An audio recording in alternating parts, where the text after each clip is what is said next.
Welcome to Tea Time with Shaylee and Amber, the podcast where we talk about all the shit that your horse wants you to know and what you can do about it. Amber is a horse trainer and a personal results coach, certified in Theta and Semitic breathwork. Shaylee is an animal communicator who also teaches communication. Both knowledge seekers with the intention of sharing that knowledge and hoping that we can encourage the listeners to do the same. Welcome to episode 13. We are giving this one to the dogs. We have both had some major shifts in our dogs lately that we felt would be really powerful to share with our listeners. So tune in as we deep dive on body wisdom of our canine partners and the importance of having that support team when you're in the shit. If you haven't joined our tea party yet, be sure you check out the link in the show notes. We're just about to start our book club, and we have tons of fun guests just for our members. So see you in there. Hello, and welcome back to the pod. Super excited to have you guys listening again. If you missed last episode, it was our guest episode with Carrie Lake. It was about all things love and connection and just so many good nuggets of wisdom in there. So if you missed it, check it out. You don't want to miss that one. Today we have by request an episode for the dogs. Everyone, well, I shouldn't say everyone, but all the cool people that are equestrians also have dogs. And we feel that this would be such a little fitting episode to have because we have both gone through some pretty significant things with our dogs lately that might, resonate with some of you. So yeah, we're going to kind of talk about that and whatever other dog stuff surfaces. So if you have your dog, bring him into the room, let him listen, send us a pic. Everyone loves dogs. They make people so happy. Like horses, I feel like have the ability to like make people super happy, but then also, do you remember that one email that I got where the lady said that she felt demoralized by her horse? And we were like, whoa, like that is not something that should have happening. I know. And my first thought was like, what could that animal possibly have done to make somebody feel? That's such a strong word too, right? Like that's such a, like, if you really get to like the word, it's like, what happened? Yeah.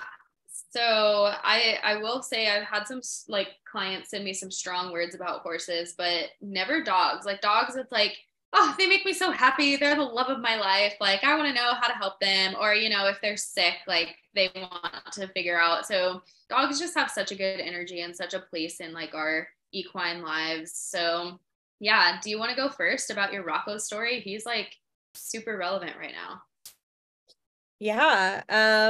I think it sort of ties into, well, the fact that our dogs both had like similar things go on with the bacteria infection and the process of holding space and trying to slow down the momentum, because we talk so much about that piece and like being in the situation and trying to stay where you can see the other side and it's good and it's great and it works out like it needs to. It's such a tough process, and really trying to not focus on the issue. Like, oh my gosh, you're this. Oh my gosh, you're that. And oh my gosh, and going into the spiral of worry and stress. It's such a difficult thing. And something about being fresh, I would say, out of it, gave me like a deeper sense of empathy, especially when we talked about, I think it was like episode 3 where we talked about momentum and we talked about how different things come in and, slowing the momentum or trying to go to gratitude and how difficult that is sometimes. But for him, it started with a cut on his leg, and that felt like no big deal to me. It was like, did his antibiotics, got his sutures. We were 2 weeks in to his sutures. Actually, they were supposed to be removed that day. And I just noticed when I looked down at him that his eyes just looked a little bit different to me. And I was just like, your eyes look weird. And then day 2 in, his whole face just looked like I had asked one of the girls that works here, I was like, does he look weird to you? And she was like, if you took a picture of him, I wouldn't even know it was him. And I was like, I know, it's just such an interesting thing. And then I had Shaylee check in with him and she really tapped into nerve pain. And there is actually a significant amount of trauma that happened to his right shoulder, which I don't think has anything to do with the tetanus, but it was secondary that the girls, Tia and Luna, were playing really hard and ran into him and actually injured his shoulder. And so when I was looking at him, I'm like, nerve pain, yeah, like maybe his face just looks weird because he's in a lot of, he's a lot of discomfort and so I didn't think too much about it. And then Sunday morning, after I got out of my session, I walked down the hallway and he looked like he had just had a stroke. Like his eyes, he was like gone. He was bumping into the walls. He could hardly walk. He was falling over. I needed my son to help me put him in the truck. And so it was super scary because it happened and progressed so fast, and he hates the vet. So I was really having to work on, as I'm driving, almost, there was a moment where I was like, should I not take him to the vet? Like, it was interesting to look back at it and realize how bad I felt. Like, I felt guilt only because I knew he was going to be so scared about being there. But I also at the same time was like, wait a minute, I don't want to be sending that to him. It's going to make it worse. So I was like, I'm going to go to the doctor. We're going to help you. And I was trying to like Shaylee the situation, and I was like, I'm gonna wrap the path and the building in this like bright yellow light with all these green healing sparkles. Like, and I think most of it was like, can I distract myself from being in this state of like, oh my God, And so we showed up there, and the tech immediately went to bring him in, and she saw him and was like, did he get a cut recently? And is his ears standing up normal? And I was like, no. So I knew she knew like right off the bat what was going on. And so I asked the receptionist, and she's like, well, we can't tell you, but it's tetanus. And what I chose to do was I chose to not look up tetanus at all, because I knew from me sharing it with one person, their response was like, this is not fucking good. Like, this is really not good. And so I was like, I don't want to know. Honestly, like, if things are what they are, they're going to treat him. The vet said, this treatment may or may not work. Hopefully it stops the progression, and the recovery really just depends on how fast they can regenerate their nerves. And, so the antibiotics and the muscle relaxers. And so I never looked up tetanus, but I did share with people that he had tetanus, and I could still see by people's responses that they were like, oh my goodness. And I actually hadn't looked up tetanus until probably 2 days ago, when I was like, I would have freaked out, because the videos that they show of animals with tetanus was so scary. Also, the side effects of the treatment, like, I could have gone down a huge rabbit hole and like made it so much harder on myself. But the thing I always like talk about, right, in these situations, it's so much about like, can I surrender? Can I surrender harder now? Because there isn't anything. I've done everything I can do. Now I'm just here. There is something in this for me. I need to just hold the space. And the first night was the hardest. And I had my sister, and actually Shaylee, thank God you're hours ahead of me in time zones, because I was like, the first night I picked him up, they were on the fence, and I didn't actually even really tell everybody that the vet was still like, I don't know if we should send him. I'm kind of feeling like maybe we should leave him here. And there was an episode we talked about discerning and tapping into your own knowing, listening to your animal, and really having this moment of, I need to advocate for my animal because I know he needs to come home. But then also that night, second guessing, like, maybe I should have left him at the vet. Did I make the wrong decision? But I checked in with him, and he was very much like, I am not going to be okay here. So, the vet was kind of on the fence, and I pushed to bring him home. And so there was this little bit of, oh my gosh, did I make a mistake going on for me? But I knew, right? And I had to trust myself. And interestingly enough, I was in the same scenario when Thunder, my mini, I knew he needed to go. He told me before he even had any symptoms that he was not feeling with it. Saturday will be my last session that I used him in. And I was like, that is so crazy, because he looks fine. Why? I'm thinking, I'm imagining this, like, I'm hearing things like, what, why would he say that to me? And then he immediately after, right, got, it just wasn't right. And I knew it was time for him to go. it was hard for me to advocate and tell the vet that, because she's looking at him like, I don't know, he's, we could do this, we could do that. And so that the day I was that Sunday, one of the feathers of the same kind of bird that the day that Thunder got really sick, that I found out there, was this pile of bright orange and polka dotted feathers that I've never seen anywhere before, here especially. One of those feathers dropped that day. I was trying to make the decision, and in my heart I was like, this is Thunder being like, you need to trust yourself, because I picked it up and I looked at it and it was like, trust yourself, and I was like, I need to bring him home. And then later I actually found one in my vacuum, which was so weird. And so, bringing him home that first night, he sat up. I slept on the couch. He sat up he got on the couch to sleep, and he just sat the whole night and panted. And I laid there like, okay, I watched myself go into panic, go into shame, go into guilt for bringing him home. I messed up. I made a mistake. He should be at the vet. And so I had to continuously stop that momentum. And I had the mantra, miracles happen every day. Miracles happen. I literally repeated that phrase probably 1,000,000 times that night. Miracles happen every day. And it was just like soften everything. And I would go into, oh my God. And, we talk about not staring at your animal and like intensely going, look at all the things that are wrong with you. He literally eventually got off the couch and went to sleep in the kids' room. Like, I cannot with you. And so I took his dog bed in there. He went in there. He never sleeps in there. Totally passed out. He was fine the rest of the night. And half of it was like, it's probably me panicking, keeping him up. And so it was just such an interesting experience that first night to go through, to witness myself and to see how I was responding to things and what I did. And then the next day, just progressively over this last week, he's really recovered quite quickly. And the vet had called to check in, and I was like, yeah, he's playing, he's wagging his tail. We had Tammy come and do a session with him.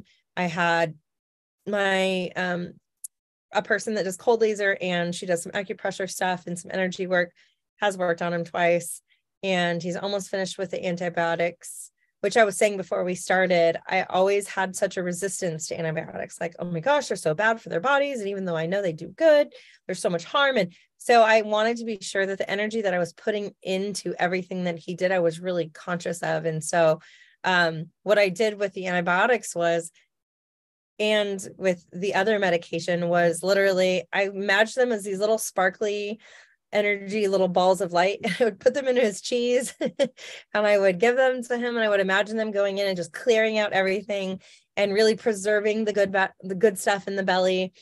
And the other thing lastly that I did was miracles happen every day, and then I would just visualize his little light body just running and playing all over the property. Like, I'm going to see you as what I know you can be, so long as I continuously hold you.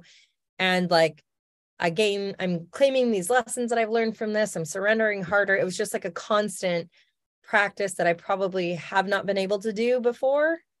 And so I really feel like the reason he's progressing and it's turning out the way it is because that level of like practice that I've had and things that I've learned in the last even year I got to do. But it was such an interesting thing to just witness myself and go, okay, what do I need to do right now? What do I need to do? And again, and again, and again, as many times as I needed to continuously pull myself back from that place. So yeah, so that's my Rocco story.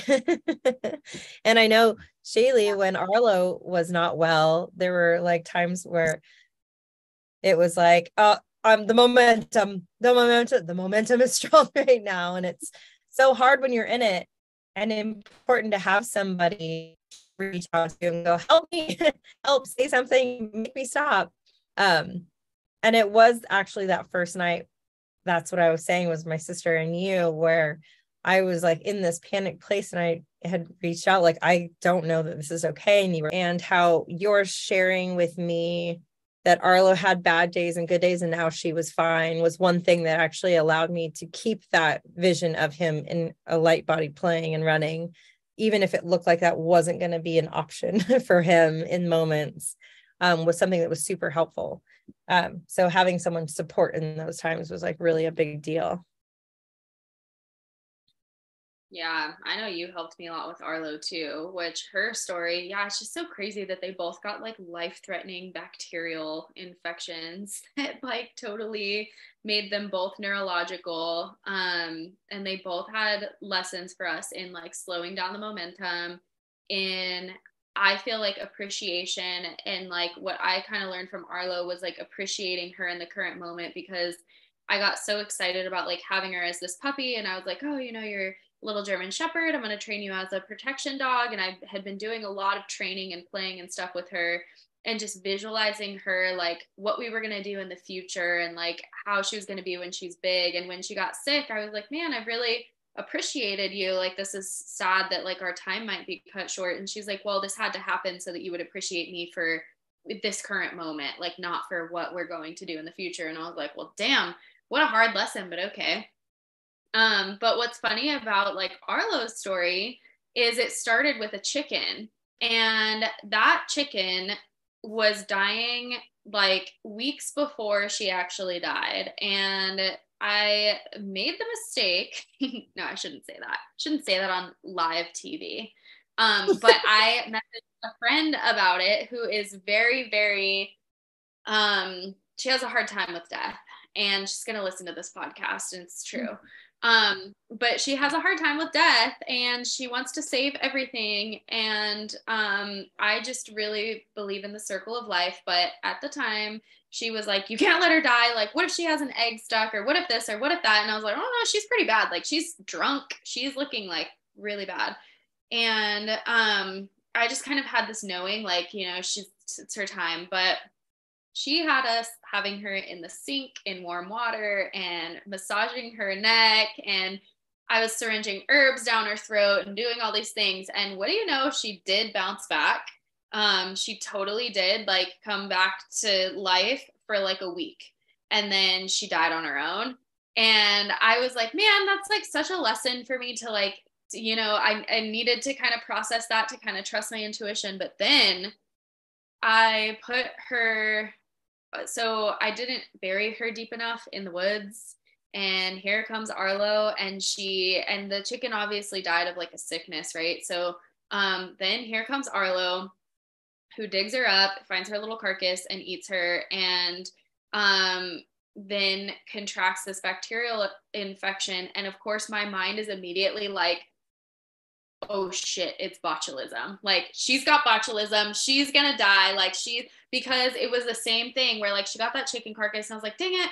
And I like bagged it up and put it in the trash. And then like later on that night, I just like look over to her, and her eyes looked weird. And I was like, why do your eyes look like that? And she like, her jaw was clamped shut. Like, at first when I took her to the emergency vet, they thought she had tetanus because her jaw was really clamped shut, and she was pouring drool out of her mouth. And then I took her temperature, and it was like 4 degrees over what it should have been. And I was like, oh God. So it was a Sunday, of course, had to like drive an hour to the emergency vet.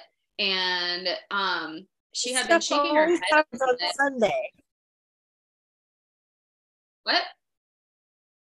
I said, this stuff always happens on Sundays. It happened for Sunday to me too. I know. I'm like, what is this? And then it's like an emergency. It's a whole thing. I know, it's so strange that it happens on Sunday. I wonder why.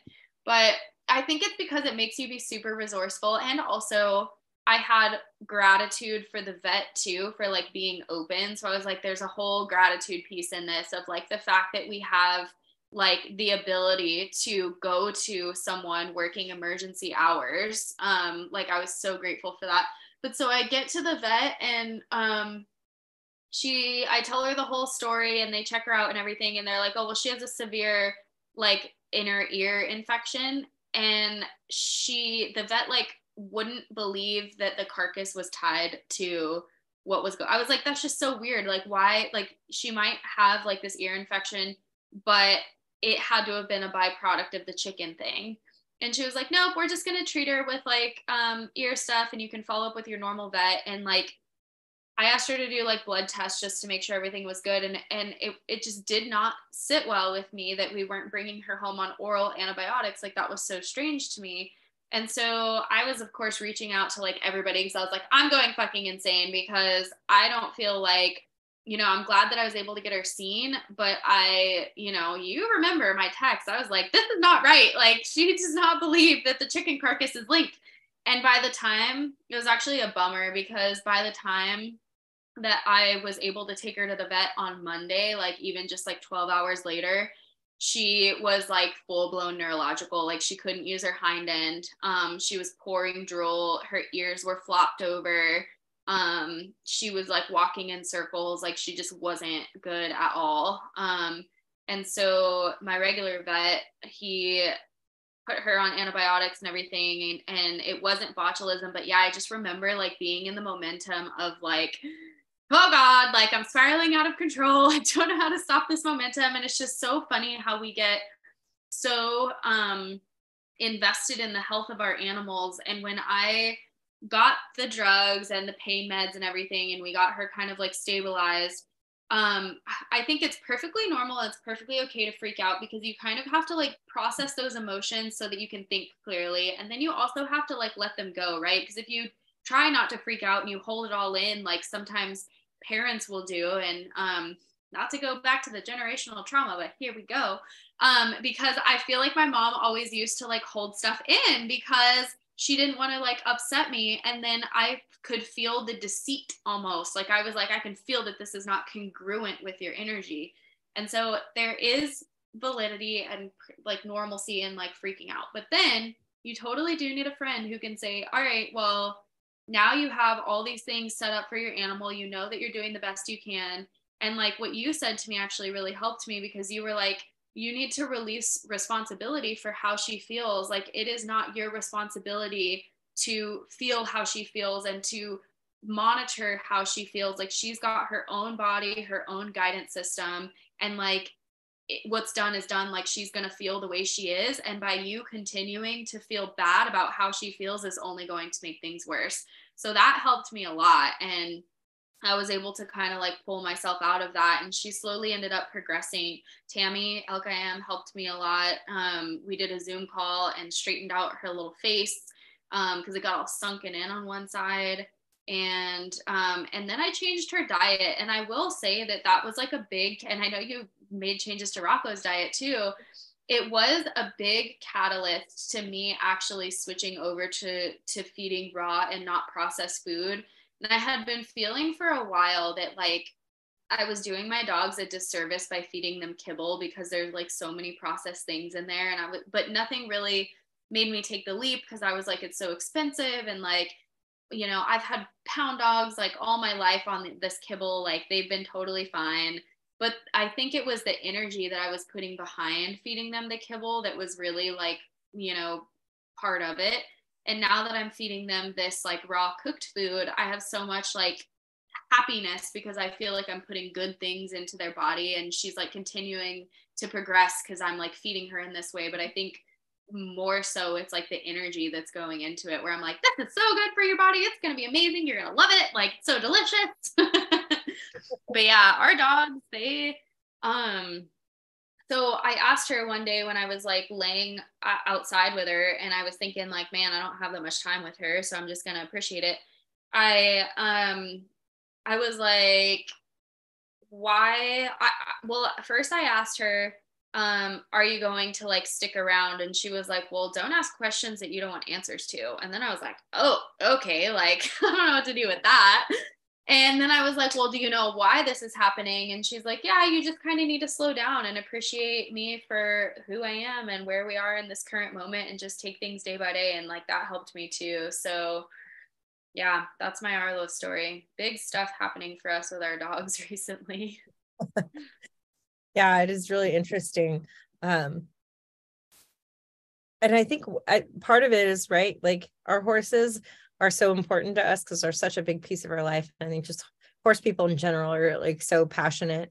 But like, your dog is in your house, you know what I mean? Like, your dog is like around you constantly. So I think maybe that's why it feels a little bit more extreme, because while your horse may be experiencing something and it's at the barn and you're treating and coming back or whatever, like your animal's like in front of you, like showing you constantly, I'm not okay, or I am okay, And so I think that the challenge with that is that it is a little bit bigger, but Yeah, I think that That is so true because I would be like telling you, like, oh God, I don't know how to stop the momentum because every time I look at her, she's laying in a puddle of drool. Like she's literally right there, like in my freaking face. That actually was the hardest part. And I would have to kind of just like look away from her or like just be like, it's fine. I've got to release the responsibility for how she feels. But yeah, that's so true. They totally are like in our faces. On a lighter note, I had all of my dogs in the car the other day and they got pup cups from Dunkin' Donuts and they were super excited about it. And I feel like I should tell everyone in the entire world that dogs get so excited about drive-throughs. I have so many dogs, like it's like on a weekly basis. If I talk to a dog, one of them is going to talk about a drive-through, French fries, burgers, pup cups, like whatever it is, they get so excited about going through them and and I feel like dogs like really look forward to riding in the car unless they have some sort of anxiety. Like I know you were like Luna's super anxious in the car, which Luna might be anxious in the car because it's like an unstable thing. Like I actually find that dogs that are that they like to really be in control of their experience. Like, Luna is that way where she likes to be in control of what she's doing. She doesn't want to be told what to do and all that stuff. The car is like a very like out of control thing. So I bet if you like got a bed that would be like more structure around her, or if you put a harness on her and clipped her in, she wouldn't be like, if you give those type of dogs stability, they get a lot happier like being in the car. She does find like I have to put the back seat of my truck up and I put a blanket down because Rocco and her together are too big. So I literally can't go anywhere with anyone else if I have them. And the smaller seat, if it gets put down, like she'll jump up on that seat and she smashes herself up against it and like sticks her face out the window. And then she feels like, and when Johnny was littler, his car seat was in that spot and she would jump into his car seat and like smash herself into the car seat and then she would calm down. Very interesting. Super interesting. So that makes me think of like bath time too, since we're talking about dogs, because a lot of dogs like they have anxiety about bath time. And what it usually is actually is like the slipping on so like if you're like washing them in an actual bathtub, they don't like to slip. So like if you put a towel on the bottom of the bathtub before you like fill it up, they are a lot better about that. Then you also have to keep in mind that like what is warm to us, like I don't know what it is about like our skin versus theirs, but they can't handle the same amount of heat that we do.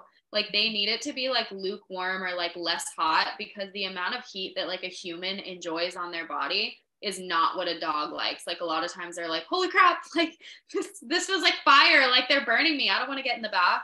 So that's something to consider. And then the water pressure. So like if you're using like your wash stall or outside or whatever, you can kind of traumatize them by like the water pressure. And then I was thinking about what you were saying about how he hates the vet. And it made me think about like how my dogs are at the vet. And I have, so like Sage, she'll shake, but like she's pretty good. Arlo, I guess I was just fortunate enough to get her young enough and she had to go to the vet frequently that I was able to really like positive reinforcement train her and like she is not bad at the vet. But when I talk to dogs that have like a really like strong feeling, and this is funny because we're just coming off of that podcast with Alexa, but flower essences, I like use flower essences on my older dude. And I don't know if it's like the intention behind them or what it is, but like the calming like feeling or whatever.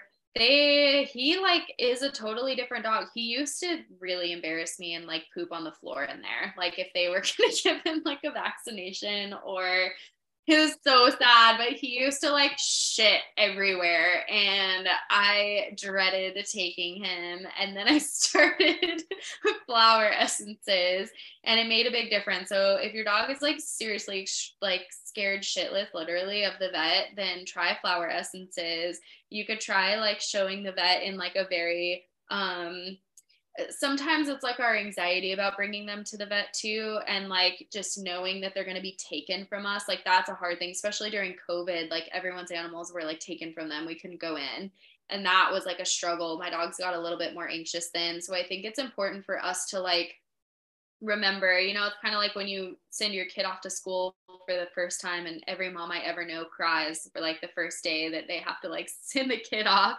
And you didn't? Yeah, I feel like every mom I know is like, oh, my kid was clinging to my leg and I cried on the way home. My kids are like, bye. I'm like, bye. See you later. See you in the afternoon. Everybody's very ready. But like, so, well, that energy, right? They feel that, they know that they're like okay to go to school and like be independent and stuff. And so it's important that we the dogs that have like a really hard time though, I feel like are in our strongest codependent relationships. So I don't know what that says about you, but our strongest, like, I will say, he was before COVID, and we would go in for shots and stuff. Like he would always walk in fine because they would bring the vaccines into the room.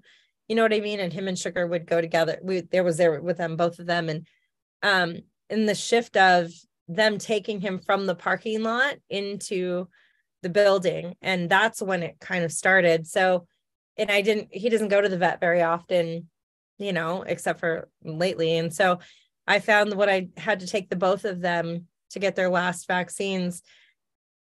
I walked to the door with them because they were both like, they literally were having to drag them. So I walked them to the door. I walked inside of the room until the door shut, you know, and then they went and it was fine. But I think it was definitely the fact that they're taking them from the parking lot, you know, and my regular vet is still that way, which is weird. But it feels like same thing. They're always, and the tech had said, once they get in and the door shuts, they're fine. Like it just looks bad, which is totally what teachers will say about the kids. You know, once the kids get into the room and mom leaves, like the kids are fine. They just go play. So yeah, it's kind of funny, but there was a significant shift with that, you know, when all of a sudden they're like being taken from the parking lot and, you know, you're not there with them. It was like, I don't want to go in there. I know. So I think in those moments, we kind of just have to like we have to be like the grounding force in that like moment where we're just like, it's okay. Like these people went to school for this. They know what they're doing. Like just kind of sending that energy to your dog. Like, don't you worry. Like there might be things that feel a little bit invasive, but this is like, you know, for your health. It's hard too, because there are some things that like animals just don't understand. Even when we try to say it's good for them, they don't understand it. And that's why I love like the intention work with like the colors and stuff, because you can at least send a word, like you can at least send the intention of safety or whatever. But then there's a flip side of that where it's kind of great that the animals don't understand everything, especially when it comes to like cancer diagnosis, or, you know, like the tetanus. Like he didn't know that he had tetanus. And it's funny to me how everyone always wants answers, right? I want to know exactly what it is.